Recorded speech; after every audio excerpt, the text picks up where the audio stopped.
ओम शांति। 13/11/22 की अव्यक्त वाणी है। हेडिंग, पूर्वज और पूज्य की स्मृति में रहकर सर्व की अलौकिक पालना करो। आज विश्व रचता बाप अपनी श्रेष्ठ रचना को देख रहे हैं। सर्व रचना में से श्रेष्ठ रचना आप ब्राह्मण आत्माएं हो, क्योंकि आप ही विश्व की पूर्वज आत्माएं हो। एक तरफ पूर्वज हो, साथ साथ पूज्य आत्माएं भी हो। इस कल्प वृक्ष की फाउंडेशन अर्थात जड़ आप ब्राह्मण आत्माएं हो। इस वृक्ष के मूल आधार तना भी आप हो, इसलिए आप सर्वात्माओं के लिए पूर्वज हो।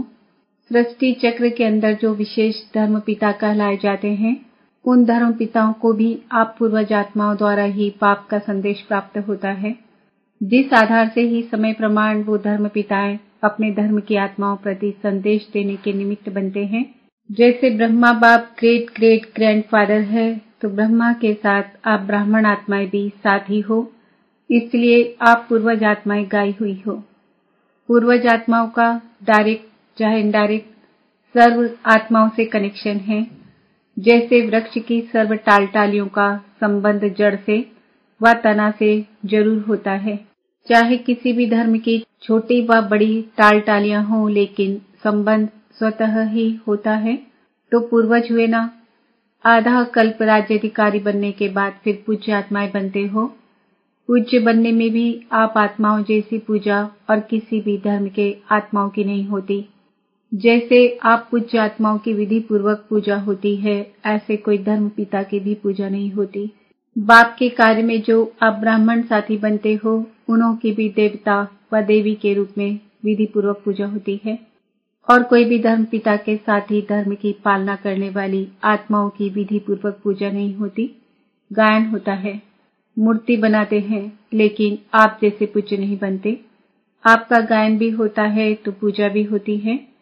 गायन की विधि भी आप ब्राह्मण आत्माओं की सबसे न्यारी है। जैसे आप देवात्माओं का गायन बहुत सुंदर रूप से कीर्तन के रूप में होता है, आरती के रूप में होता है, ऐसे अन्य आत्माओं का गायन इसी प्रकार से नहीं होता।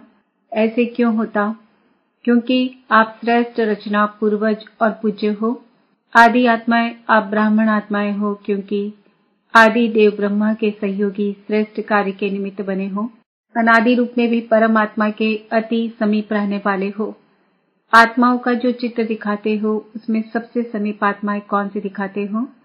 उसमें आप हो। तो अनादि रूप में भी अति समीप हो, जिसको डबल विदेशी कहते हैं, नियरेस्ट और डियरेस्ट। ऐसे अपने को समझते हो। पूर्वज का क्या काम होता है? पूर्वज सभी की पालना करते हैं। बड़ों की पालना ही प्रसिद्ध होती है। तो आप सभी पूर्वज आत्माएं सर्व आत्माओं की पालना कर रहे हो, या सिर्फ अपने आने वाले स्टूडेंट्स की पालना करते हो? वह संबंध संपर्क वाली आत्माओं की पालना करते हो? सारे विश्व की आत्माओं के पूर्वज हो, वह सिर्फ ब्राह्मण आत्माओं के पूर्वज हो। जो जड़ व तना होता है, वह सारे वृक्ष के लिए होता है। वह सिर्फ अपने तना के लिए ही होता है। सब टालियों के लिए होता है ना। जड़ अथवा तना द्वारा सारे वृक्ष के पत्तों को पानी मिलता है। वह सिर्फ थोड़ी टालियों को पानी मिलता है। सबको मिलता है ना। लास्ट वाले पत्तों को भी मिलता है। इतना बेहद का नशा है। वह बेहद से हद में भी आ जाते हो। कितनी सेवा करनी है। हर एक पत्ते को पानी देना है, अर्थात सर्व आत्माओं की पालना करने के निमित्त हो। किसी भी धर्म की आत्माओं को मिलते हो व देखते भी हो, तो है पूर्वज आत्माएं। ऐसे अनुभव करती हो कि यह सब आत्माएं हमारे ग्रेट ग्रेट ग्रैंडफादर की वंशावली है। हम ब्राह्मण आत्माएं भी मास्टर ग्रेट ग्रेट ग्रैंडफादर हैं, अर्थात पूर्वज हैं। यह सब हमारे हैं। वह सिर्फ ब्राह्मण आत्माएं हमारी है। जब भाई भाई कहते हैं, तो आप पूर्वज आत्माएं बड़े भाई अर्थात बाप समान हो। इस स्मृति को ही प्रैक्टिकल लाइफ में अनुभव करना है और कराना है। आप सभी पूर्वज आत्माओं की पालना का स्वरूप क्या है? लौकिक जीवन में भी पालना का आधार क्या होता है? पालना करना अर्थात किसी को भी शक्तिशाली बनाना। किसी भी विधि से, साधन से पालना द्वारा शक्तिशाली बनाते, चाहे भोजन द्वारा, चाहे पढ़ाई द्वारा। लेकिन पालना का प्रत्यक्ष स्वरूप आत्मा में शक्ति, शरीर में शक्ति आती है। तो पालना का प्रत्यक्ष स्वरूप हुआ शक्तिशाली बनाना। आप पूर्वज आत्माओं के पालना की विधि क्या है? अलौकिक पालना का स्वरूप है स्वयं में बाप द्वारा प्राप्त हुई सर्व शक्तियां अन्य आत्माओं में भरना। जिस आत्मा को जिस शक्ति की आवश्यकता है उसकी उस समय उस शक्ति द्वारा पालना करना। ऐसी पालना करनी आती है। पूर्वज तो हो ना, सभी पूर्वज आत्माएं हो कि छोटे हो, सभी पूर्वज है या कोई कोई विशेष आत्माएं हैं, तो पूर्वजों को पालना करनी आती है ना। सिर्फ सेंटर की पालना करते हो या सारे विश्व के आत्माओं की पालना करते हो? सिर्फ प्रवृत्ति की पालना करते हो या विश्व की पालना करते हो? वर्तमान समय आप पूर्वज आत्माओं के पालना की सर्व आत्माओं को आवश्यकता है। समाचार तो सब इंटरेस्ट से सुनते हो कि क्या क्या हो रहा है।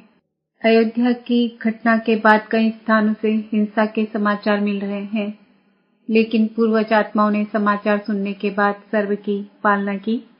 अशांति के समय आप पूर्वज आत्माओं का और विशेष कार्य स्वतः ही हो जाता है। तो है पूर्वज, अपनी पालना की सेवा में लग जाओ। जैसे अशांति के समय विशेष पुलिस व मिलिट्री समझती है कि यह हमारा कार्य है अशांति को शांत करना, ऑर्डर द्वारा पहुंच जाते हैं और ऐसे टाइम पर विशेष अटेंशन से अपनी सेवा के लिए अलर्ट हो जाते हैं। आप सबने हलचल का समाचार तो सुना, लेकिन सेवा में अलर्ट हुए व सुनने का ही आनंद लिया। अपना पूर्वजपन स्मृति में आया, सभी आत्माओं की शांति की शक्ति से पालना की, या यही सोचते रहे कि यहाँ यह हुआ वहाँ यह हुआ। विशेष आत्माओं की ऐसे समय पर सेवा की अति आवश्यकता है।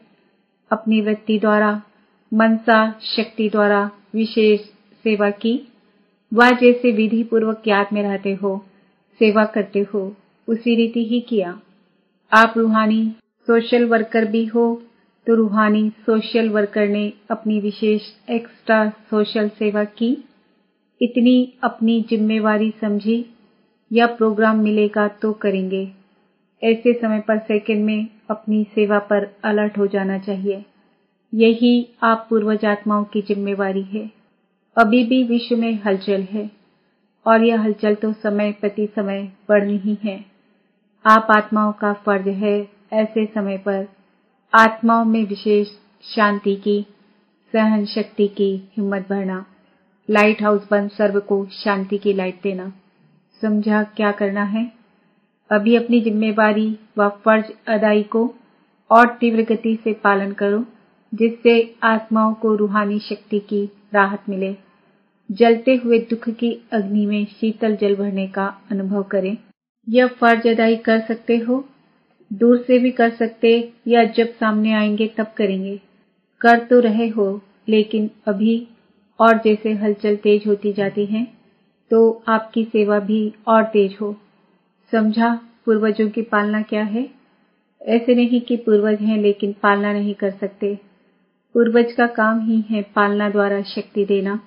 श्रेष्ठ शक्तिशाली स्थिति द्वारा परिस्थिति को पार करने की शक्ति अनुभव कराओ। अच्छा, चारों ओर के सर्व आदि देव ब्रह्मा के मददगार आदि आत्माओं को, सर्व आत्माओं के फाउंडेशन पूर्वज आत्माओं को, सदा सर्व आत्माओं प्रति बेहद सेवा की श्रेष्ठ वृत्ति रखने वाली आत्माओं को, सदा सर्व आत्माओं प्रति बेहद सेवा की श्रेष्ठ वृत्ति रखने वाली आत्माओं को, सर्व रूहानी सोशल सेवाधारी आत्माओं को बाप दादा का याद, प्यार और नमस्ते। हम बच्चों का भी बाप दादा को याद, प्यार, गुड मॉर्निंग, नमस्ते, ओम शांति। वर्तमान समय अशांत आत्माओं को शांति देना, यही सभी का विशेष कार्य है। रहम दिल बाप के बच्चों को सर्व आत्माओं के प्रति रहम आता है ना। रहम दिल क्या करता है? रहम का अर्थ ही है किसी भी प्रकार की हिम्मत देना, निर्बल आत्मा को बल देना। तो आत्माओं के दुख का संकल्प तो मास्टर सुखदाता आत्माओं के पास पहुंचता ही है। जैसे वहां दुख की लहर है, ऐसे ही विशेष आत्माओं में सेवा की विशेष लहर चले। देना है, कुछ करना है, क्या किया वो हर एक को सेवा का एक्स्ट्रा चार्ज चेक करना चाहिए। जैसे साधारण सेवा चलती है वो तो चलती है, लेकिन वर्तमान समय वायुमंडल द्वारा वृत्ति द्वारा सेवा का विशेष अटेंशन रखो। इसी से स्व की स्थिति भी स्वतः ही शक्तिशाली हो जाएगी। ऐसी लहर फैलाई है, विश्व के राजे बनते हैं तो सर्व आत्माओं के प्रति लहर होनी है ना। वंचित कोई आत्मा न रह जाए, चाहे अन्य धर्म की आत्माएं हो, लेकिन है तो अपनी वंशावली। चाहे कोई भी धर्म की आत्माएं हैं, लेकिन जड़ तो एक ही है। यह लहर है, नहीं है। Attention please. व्यर्थ के प्रभाव में आने वाले नहीं, अपना श्रेष्ठ प्रभाव डालने वाले बनो। सदा अपने को पुरुषार्थ में आगे बढ़ने वाली आत्मा हूँ ऐसे अनुभव करते हो। पुरुषार्थ में कभी भी कभी ठहरती कला, कभी उतरती कला ऐसा नहीं होना चाहिए। कभी बहुत अच्छा, कभी थोड़ा अच्छा, ऐसा नहीं। सदा बहुत अच्छा, क्योंकि समय कम है और संपूर्ण बनने की मंजिल श्रेष्ठ है। तो अपने भी पुरुषार्थ की गति तीव्र करनी पड़े। पुरुषार्थ के तीव्र गति की निशानी है कि वह सदा डबल लाइट होगा, किसी भी प्रकार का बोझ नहीं अनुभव करेगा। चाहे प्रकृति द्वारा कोई परिस्थिति आए, चाहे व्यक्तियों द्वारा कोई परिस्थिति आए, लेकिन हर परिस्थिति स्व स्थिति के आगे कुछ भी अनुभव नहीं होगी। स्व स्थिति की शक्ति पर स्थिति से बहुत ऊंची है। क्यों? यह स्व है, वह पर है। अपनी शक्ति भूल जाते हो तब ही पर स्थिति बड़ी लगती है। सदा डबल लाइट का अर्थ ही है कि लाइट अर्थात ऊंचे रहने वाले। हल्का सदा ऊंचा जाता है, बोझ वाला सदा नीचे जाता है। आधा कल्प तो नीचे ही आते रहे ना, लेकिन अभी समय है ऊंचा जाने का, तो क्या करना है? सदा ऊपर। शरीर में भी देखो तो आत्मा का निवास स्थान ऊपर है, ऊंचा है, पांव में तो नहीं है ना। जैसे शरीर में आत्मा का स्थान ऊंचा है, ऐसे स्थिति भी सदा ऊंची रहे। ब्राह्मण की निशानी भी ऊंची चोटी दिखाते हैं ना। चोटी का अर्थ है ऊंचा, तो स्थूल निशानी इसलिए दिखाई है कि स्थिति ऊंची है। शूद्र को नीचे दिखाते हैं, ब्राह्मण को ऊंचा दिखाते हैं। तो ब्राह्मणों का स्थान और स्थिति दोनों ऊंची। अगर स्थान की याद होगी तो स्थिति स्वतः ऊंची हो जाएगी। ब्राह्मणों की दृष्टि भी सदा ऊपर रहती है, क्योंकि आत्मा आत्माओं को देखती है। आत्मा ऊपर है तो दृष्टि भी ऊपर जाएगी।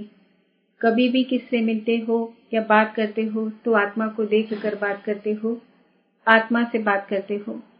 आपकी दृष्टि आत्मा की तरफ जाती है। आत्मा मस्तक में है ना, तो ऊंची स्थिति में स्थित रहना सहज है। जब ऐसी स्थिति हो जाती है तो नीचे की बातों से, नीचे के वायुमंडल से सदा ही दूर रहेंगे, उसके प्रभाव में नहीं आएंगे। अच्छा प्रभाव पड़ता है या खराब भी पड़ जाता है। अगर प्रवृत्ति में खराब वायुमंडल हो फिर क्या करते हो? प्रभावित होते हैं। खराब को अच्छा बनाने वाले हो या प्रभाव में आने वाले हो, क्योंकि माया भी देखती है कि अच्छा अंगुली तो पकड़ ली है, अंगुली के बाद हाथ पकड़ेगी, हाथ के बाद पांव पकड़ लेगी, इसलिए प्रभाव में नहीं आना। प्रभाव में आने वाले नहीं, श्रेष्ठ प्रभाव डालने वाले। तो ब्राह्मण आत्मा अर्थात सदा डबल लाइट, ऊंचे रहने वाले। इसी स्मृति से आगे उठते चलो। अच्छा, सभी खुश रहते हो ना? दुख की लहर तो नहीं आती, क्योंकि जो दुखधाम छोड़ चले उनके पास दुख की लहर कैसे आ सकती? संगम पर दुखधाम और सुखधाम दोनों का ज्ञान है। दोनों के नॉलेजफुल शक्तिशाली आत्माएं हैं। गलती से भी दुखधाम में जा नहीं सकते। सदा खुश रहने वालों के पास दुख की लहर कभी आ नहीं सकती। अच्छा, सेवा और स्वोन्नति दोनों का बैलेंस रखो। ऐसे नहीं सेवा में मस्त हो गए तो स्व उन्नति भूल गए। सेवा का शौक ज्यादा है, लेकिन दोनों का बैलेंस, समझा? अच्छे चल रहे हैं, लेकिन सिर्फ अच्छे तक नहीं रहना, और अच्छे से अच्छे।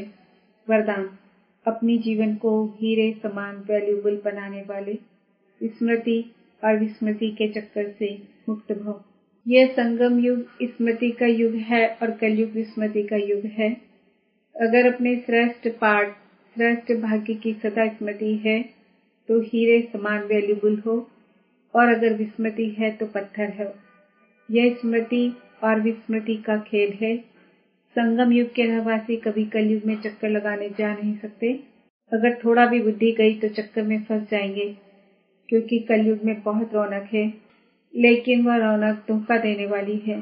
स्लोगन, अपने कर्मेंद्रियों को लॉ और ऑर्डर प्रमाण चलाने वाले ही सच्चे राजयोगी हैं।